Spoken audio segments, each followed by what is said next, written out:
antara bagaimana perjuangan untuk justice. Jadi kalau lembaga judiciary-nya ini, lembaga hukumnya, yudikatifnya bisa juga independen, tentu saja itu harapan. Tapi kalau kemudian lembaga kalau Anda punya masalah pemilu yang begitu masif, terstruktur, sistemik, dibawa ke MK, dibawa ke ranah hukum, kira-kira keadilan seperti apa yang bisa dilakukan, sementara di ranah hukum sendiri sudah masih ada pamannya di situ yang kayak gitu kan. Jadi konflik interestnya tinggi sekali. Nah, makanya kalau saya bilang jangan berhenti, siapa yang melakukan kejahatan itu harus diproses secara adil lewat hukum, termasuk presiden misalnya. Kalau dia kan diduga kayak gitu, kalau orang hukum selalu ngomong kan diduga melakukan itu.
Menurut Pak Husnul kan sudah ceto welo-welo kalau orang Jawa bilang. Ceto welo-welo.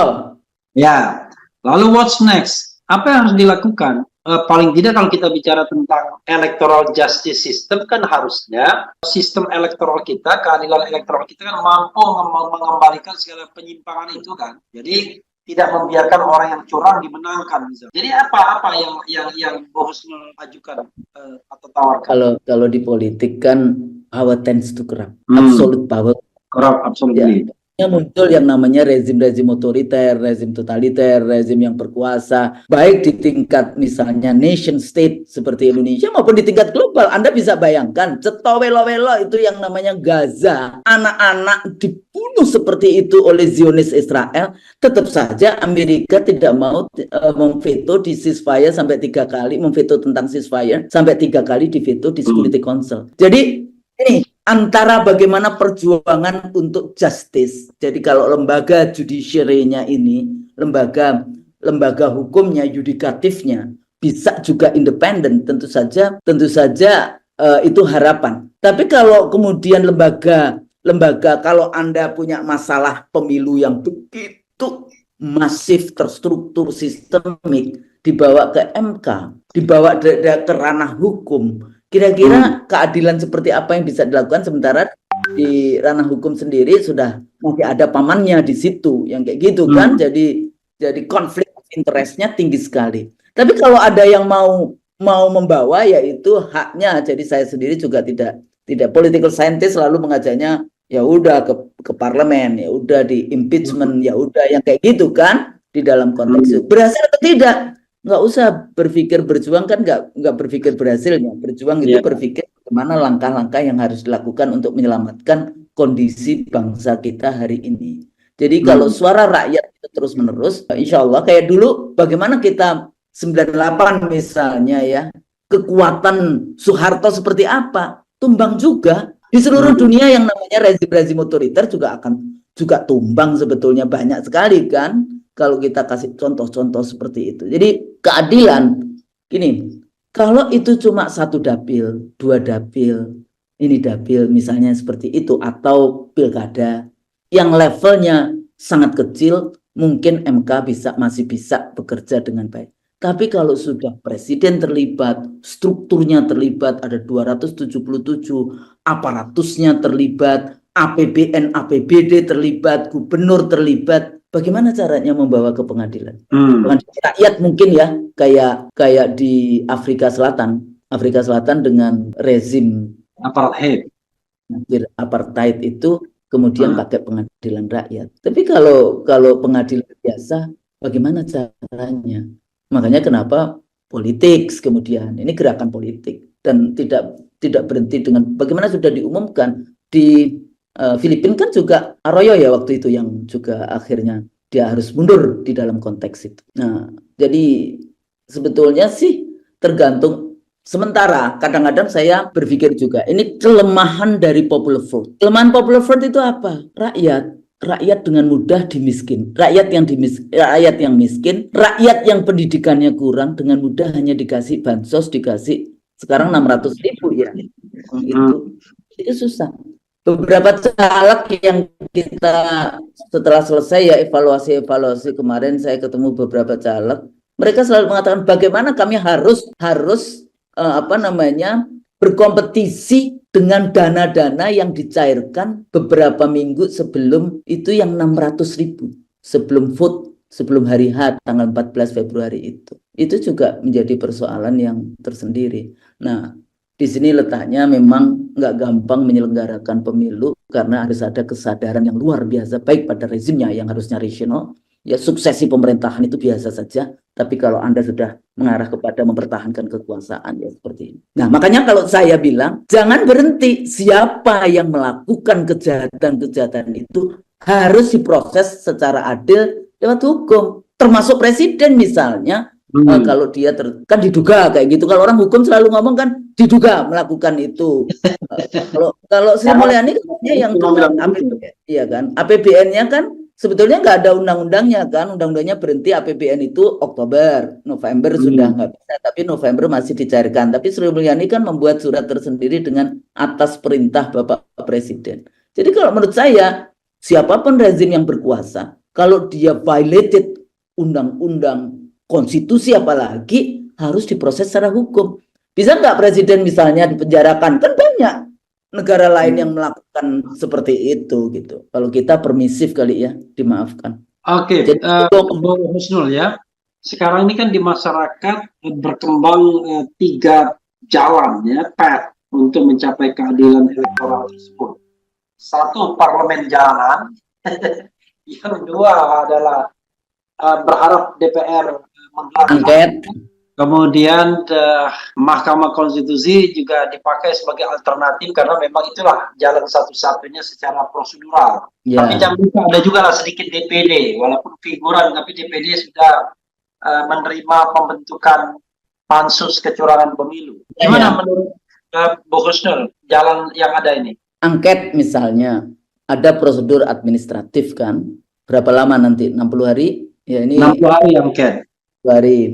20 atau 25 anggota. Ya, mengusulkan 25 anggota, tapi panitianya 30 kalau tidak salah. 30 ya. Kemudian setelah diputuskan DPR dibawa kemana? Ke MK? Tidak. Angket itu tergantung alamatnya. Jadi kalau ada dugaan pelanggaran hukum oleh katakanlah presiden bisa dibawa menyatakan pendapat. Kemudian kalau menurut saya, target angket cuma presiden. Kalau KPU dipanggil, Menteri Keuangan dipanggil dan sebagainya itu untuk pembuktian dalil-dalilnya. Tapi targetnya adalah presiden. Makanya ada yang takut tuh maksudnya targetnya harus presiden begitu ya? Harus presiden. Itu satu angket.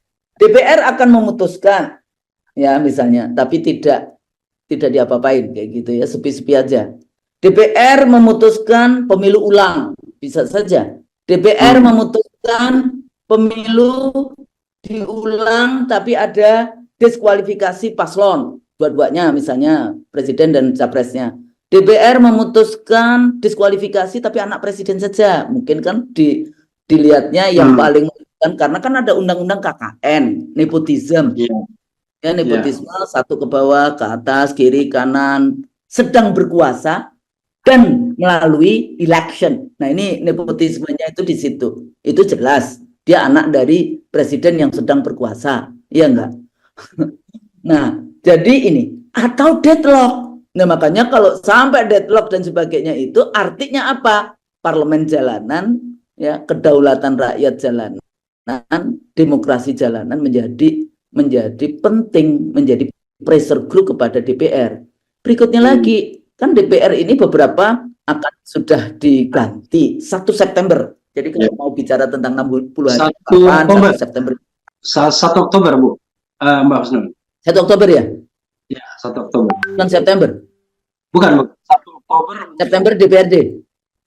Ya, kalau DPRD bervariasi. Ada Agustus, ada September. Coba ya 1 September. Mungkin 1 Oktober ya? 1 Oktober untuk DPR dan DPD, 20 Oktober untuk Pilpres. Oh iya. Ya. Ya, kira-kira bisa nggak sampai ke situ di dalam konteks itu? Ada yang menginginkan juga, kenapa angketnya cuma Pilpresnya saja? Loh, kalau mau legislatif ya boleh-boleh saja. Karena ada partai yang suaranya tahu-tahu melambung, nggak tahu dari mana suaranya dan sebagainya. Kan DPR mau melakukan angket kepada dirinya sendiri, kan nggak mungkin melakukan angket kepada dirinya sendiri gitu ya. Jadi lebih ke arah eksekutif. Itu kalau urusan angket. Jadi hope harus dibangun. Makanya pressure rakyat, tekanan pressure group yang sudah muncul menjadi sangat penting kalau tadi menginginkan pemilunya menjadi ada free and fair, bebas dan jujur, adil. Dan prinsip pemilunya kan luber jurdil kayak gitu ya, untuk mendapatkan itu. Tapi proses itu tergantung kepada anggota dewan yang sebetulnya low trust, kita nggak terlalu percaya kepada apalagi yang sudah tidak terpilih. tapi kan ya sudah tidak terpilih, ingin mendapatkan, kan kita dengar juga kan diduga sudah disiapkan hadiah untuk bansos yang kayak gitu-gitu. Itu salah. Jadi angket itu di satu sisi adalah harapan, tapi paling tidak kalau itu terjadi maka ini adalah menjadi pengadilan yang luar biasa. Makanya saya bilang targetnya nggak usah kemana-mana presiden, itu menjadi teater tersendiri yang nanti transparansi dan akuntabilitas bisa dibangun di situ, di dalam konteks itu ya, dan kemudian rakyat bisa melihat ya, dalam konteks melihat teater yang akan terjadi, walaupun ya nggak tahu kayak gitu kan, kita nggak tahu, mungkin saja kalau dalam politik kan the art of possible, seni kemungkinan yang mungkin akan terjadi. Itu kalau dari angket. Kalau dari MK persoalannya, pernah nggak ada yang menang? Pernah. Dalam 2004 dulu saya anggota KPU yang itu di pleno KPU mengatakan dapil ini Pak, KPU tidak perlu menang karena saya tahu terjadi yang namanya pelanggaran yang dilakukan oleh komisioner KPU yang mengganti hasil ya, 4 anggota KPU dan sekretarisnya mengganti hasil. Sementara saya dapat hasil dari ketua KPU yang kebetulan perempuan di kabupaten kota, ketua KPU yang kebetulan perempuan di tingkat provinsi, dan kemudian saya dapatkan itu. MK itu adalah tempat paling akhir bagi Komisi Pemilihan Umum untuk memperbaiki kesalahan. Dan memperbaiki kesalahan adalah mulia juga. Tapi itu kan 1-2. Kalau tadi yang saya katakan begitu masifnya, bagaimana menilai bahwa rakyat itu memilih karena logo-logo dari paslon tertentu yang diberikan beras bansos yang diberikan oleh negara.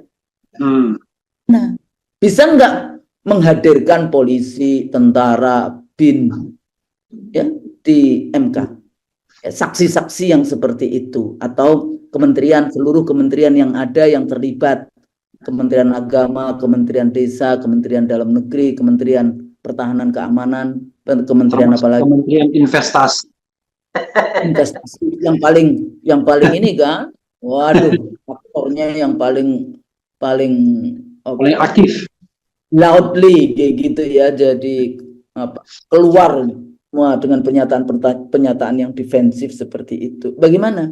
Bisa nggak menterinya dipanggil ke MK seperti itu?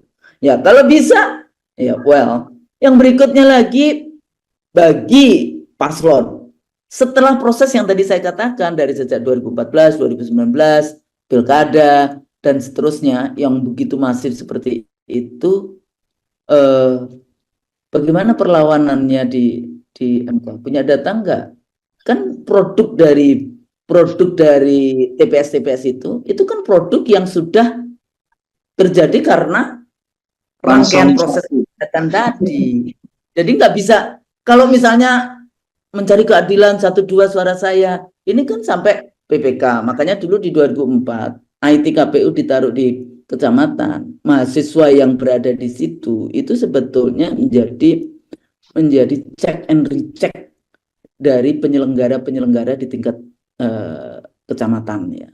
Dan konteks seperti itu. Kalau sekarang udah di kecamatan kan banyak sekarang testimoni. Ada juga yang PPK kemudian dipecat oleh KPU kabupaten kota karena sudah menggeser suara. Pertanyaannya, setelah PPK digeser, dipecat, apakah suara yang digeser dikembalikan?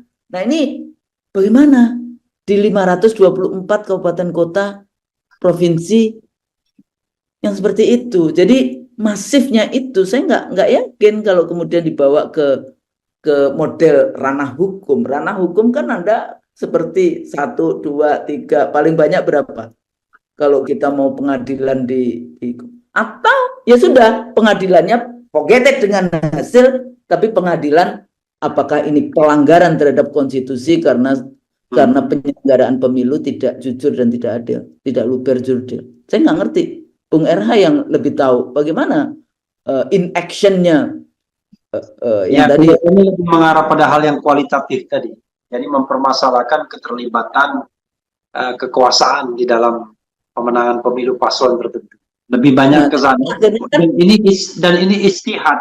Ya, boleh. Maksudnya semua kayak yang tadi kan ada tiga langkah itu yang dilakukan. Cuma ya itu tadi semuanya ada kelemahan, ada kekuatannya. Persoalannya kalau kita bawa ke MK menjadi mahkamah kalkulator atau mahkamah keluarga, kekalahan itu ada konsekuensinya, yaitu kita melegitimasi kecurangan yang terstruktur, masif dan sistemik itu, ya kan? Kalau di level politik enggak, kekalahan itu biasa saja. Nanti di rezim berikutnya dia akan ya seperti kita dulu 32 tahun di bawah rezim otoriter, akhirnya baru tahun 98 berhasil mengubah reformasi, tapi kemudian kita dengan pemilu-pemilu yang seperti itu. Siklusnya begitu. Siklus politik. Kalau Mbak Husnul adalah pasangan calon, ya, apa yang Mbak Husnul akan lakukan menghadapi pemilu yang konon paling brutal ini, kata? Saya ya sebetulnya dari sejak awal kita udah tahu kebrutalan itu. Mundur sih, gak usah ikut pemilu, itu satu. Tapi kan udah lewat. Nah, kalau udah lewat, sebetulnya kalau saya dulu kasih masukan kayak gitu, ya udah serahkan kembali kepada masyarakat secara luas. Jadi kedaulatan rakyat kita serahkan, ini hasilnya kita serahkan, tapi sudah terjadi yang namanya kejahatan pemilu yang luar biasa. Nah, akhirnya ranahnya kemana? Ya ranahnya apakah lewat DPR, apakah saya nggak tahu apakah sampai bisa ke Mahkamah Internasional, kayaknya sih nggak juga, nggak penting-penting karena persoalan dengan internasional ini Bung Refli, saya dengar-dengar juga global politik ya kan nggak suka juga dengan kan Islamophobia juga. Indonesia sebagai negara Muslim di dunia, kalau ada paslon-paslon yang dianggap kanan-kanan kan dihabisin juga. Tidak cuma di Indonesia, apa yang terjadi dengan Morsi di Mesir, apa yang terjadi dengan Fis di Aljazair kayak gitu ya, di Aljazair yang kayak gitu-gitu, mereka nggak akan kemudian global politik ya, baik yang Jakarta Washington maupun Jakarta, poros Jakarta Washington maupun Jakarta Beijing kemudian ngurusin kita, enggak. We have to struggle ourselves. Nah, di situ letaknya rakyat harus bersatu.